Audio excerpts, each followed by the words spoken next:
Recession and Recovery, 6 Fundamental Errors of the Current Orthodoxy, from the Independent Review, Volume 14, Number 3, Winter 2010, by Robert Higgs, an audio Mises Daily narrated by Colin Hussey.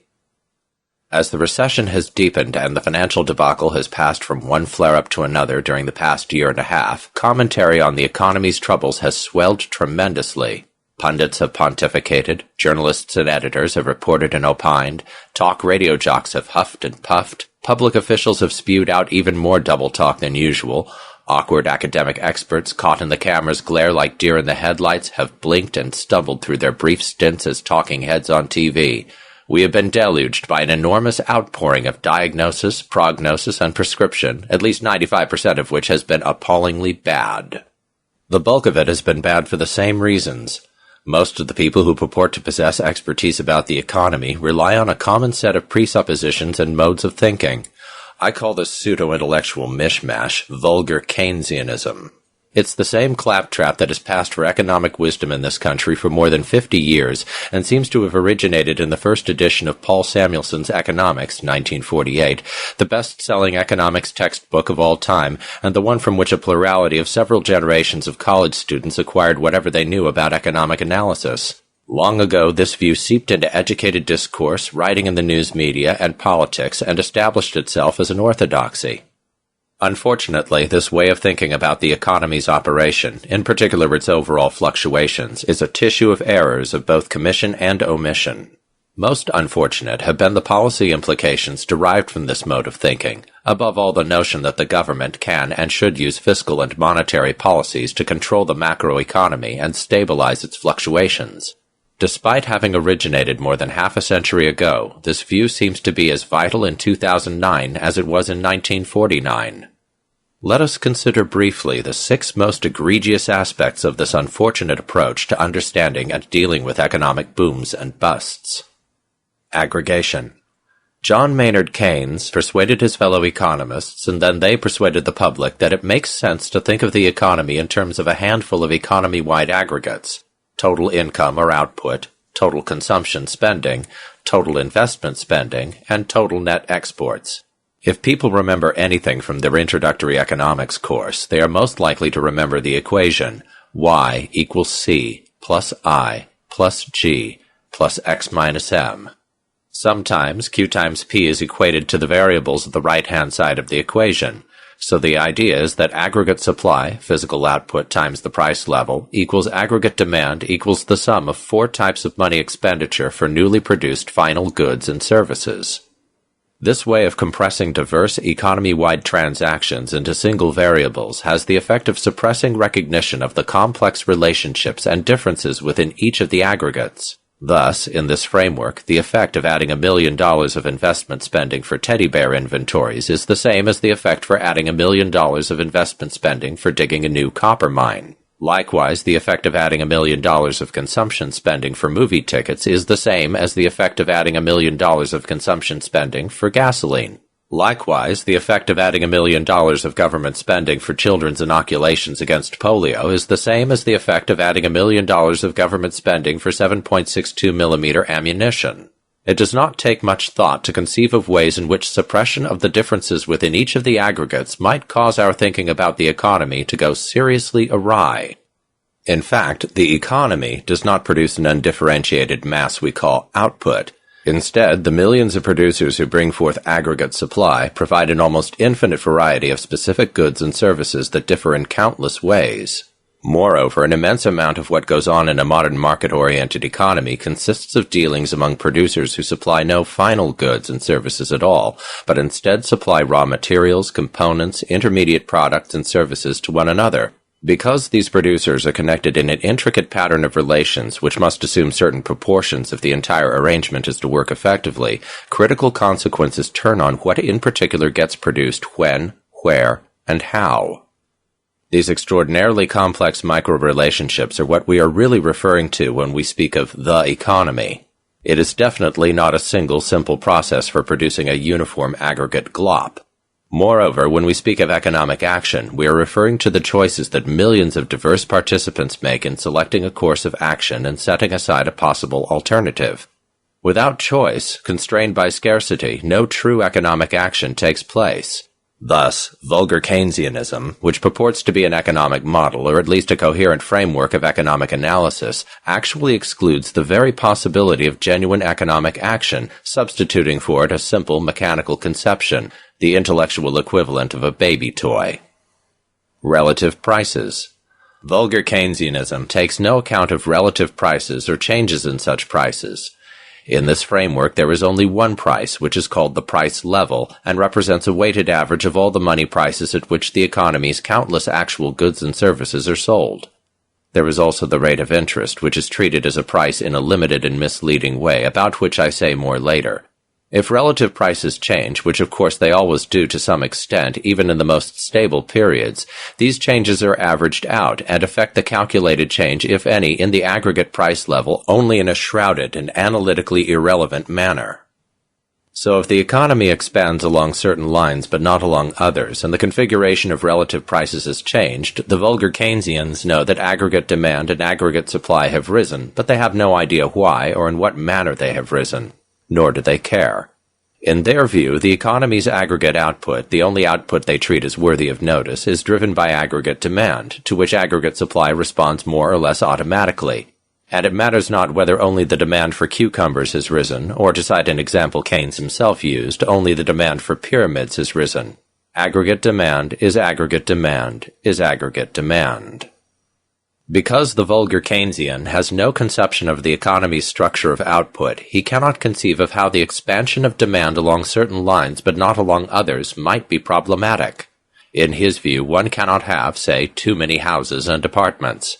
Increasing the spending for houses and apartments is, he thinks, always good whenever the economy has unemployed resources, regardless of how many houses and apartments now stand vacant, and regardless of what specific kinds of resources are unemployed and where they are located in this vast land. Although the unemployed laborers may be skilled silver miners in Idaho, it is supposedly still a good thing if somehow the demand for condos is increased in Palm Beach, because for the vulgar Keynesian, there is no individual classes of laborers or separate labor markets. Labor is labor is labor. If someone, whatever his skills, preferences, or location, is unemployed, then in this framework of thought we may expect to put him back to work by increasing aggregate demand sufficiently, regardless of what we happen to spend the money for, whether it be cosmetics or computers. This stark simplicity exists, you see, because aggregate output is a simple increasing function of aggregate labor employed. Q equals F of L, where dQ over dL is greater than 0. Note that this aggregate production function has only one input, aggregate labor. The workers seemingly produce without the aid of capital. If pressed, the vulgar Keynesian admits that the workers use capital, but he insists that the capital stock be taken as a given and fixed in the short run. And, a highly important point, his whole apparatus of thought is intended exclusively to help him understand this short run. In the long run, he may insist, we are all dead, as Keynes put it, or he may simply deny that the long run is what we get when we place a series of short runs back to back. The vulgar Keynesian, in effect, treats living for the moment, and only for it, as a major virtue. At any given time, the future may safely be left to take care of itself. Rate of interest. The vulgar Keynesian may care about the rate of interest, but only in a restricted sense. For him, the rate of interest is the price of money, that is, the rental rate paid on borrowed money. Such borrowing is always good, and more of it is always better, because individuals use borrowed money to purchase consumer goods, thereby creating jobs, and a job is the finest thing in the known universe. Hence, the lower the rate of interest, the more people will borrow and spend, and the better the economy will function, again so long as any unemployment exists anywhere in the country. Because some unemployment always exists, the vulgar Keynesian always wants the rate of interest to be lower than it is. If it can be lowered artificially by central bank action, he strongly favors such action. The Federal Reserve System has recently pushed its target for the interest rate on federal funds, overnight balances the banks borrow from one another, to a range that begins at 0, and esteemed economists have toyed with the crackpot notion of aiming for a negative rate of interest. See, for example, Mankiw 2009. Where do I sign up for a loan? The vulgar Keynesian does not understand what the rate of interest really is. He fails to comprehend that it is a crucial relative price, namely the price of goods available now relative to goods available in the future. Remember, he does not think in terms of relative prices at all, so it is entirely natural that he fails to recognize how the rate of interest affects the choice between current consumption and saving, that is, acting so as to make possible more future consumption by not consuming current income. In a free market, a reduction in the rate of interest reflects a desire to shift more consumption from the present to the future. A free market would comprise private suppliers and demanders of loanable funds, and the prevailing market rate of interest would be that at which the amount demanders want to borrow equals the amount suppliers want to lend. Both borrowers and lenders, however, are making their choices in the light of their time preference, which is to say the rate at which they are willing to trade present goods for future goods. People with a high rate of time preference are keen to consume now rather than later, and to induce them to give up present consumption, borrowers must compensate them by paying a high rate of interest for the use of their funds. Although vulgar Keynesians recognize that a lower rate of interest will spur business firms to borrow more money and invest it, they imagine that business investment plans are naturally volatile and essentially irrational, driven, as Keynes said, by the entrepreneur's animal spirits. Hence, the degree to which investment responds to a change in the rate of interest is small and may be more or less disregarded. For the vulgar Keynesians, the importance of the rate of interest is that it regulates the amount that individuals will borrow to finance their purchases of consumer goods. Those purchases, in their view, are the essential element of the determination of how much firms want to produce and how much they want to invest in expanding their capacity to produce. Again, however, in this framework, it matters not what kind of investment takes place. Investment is investment is investment. Capital and its structure. As noted already, the vulgar Keynesian views the capital stock as given. If he thinks about it at all, he considers it a sort of massive inheritance from the past, and assumes that nothing that might be added to or subtracted from it in the short run will change it enough to warrant concern. But if he gives little thought to capital, he gives none at all to its structure, the fine-grained patterns of specialization and interrelation among the countless specific forms of capital goods in which past saving and investment have become embodied. In his framework of analysis, it matters not whether firms invest in new telephones or new hydroelectric dams. Capital is capital is capital. Because in this framework the structure of the capital stock is disregarded, even sophisticated economists such as Frank Knight have insisted that the capital stock is essentially an undifferentiated glob of monetary value, any part of which may be substituted perfectly for any other part of equal monetary value. Hennings, 1987, 330. No attention is given to how changes in the rate of interest bring about changes in the structure of the capital stock. After all, what possible difference can such a change make? This willful blindness has caused many economists, including the most recent Nobel laureate Paul Krugman, 1998, to misinterpret the Austrian theory of the business cycle as a theory of overinvestment, which it definitely is not. Instead, the theory pioneered by Ludwig von Mises and F. A. Hayek in the first half of the 20th century, a theory that fell into near oblivion after the Keynesian revolution in macroeconomics, is a theory of malinvestment, which is to say a theory of how an artificially reduced rate of interest leads business firms to invest in the wrong kinds of capital, in particular the longest-lived capital goods, such as residential and industrial buildings, as opposed to inventories, equipment, and software with a relatively short life.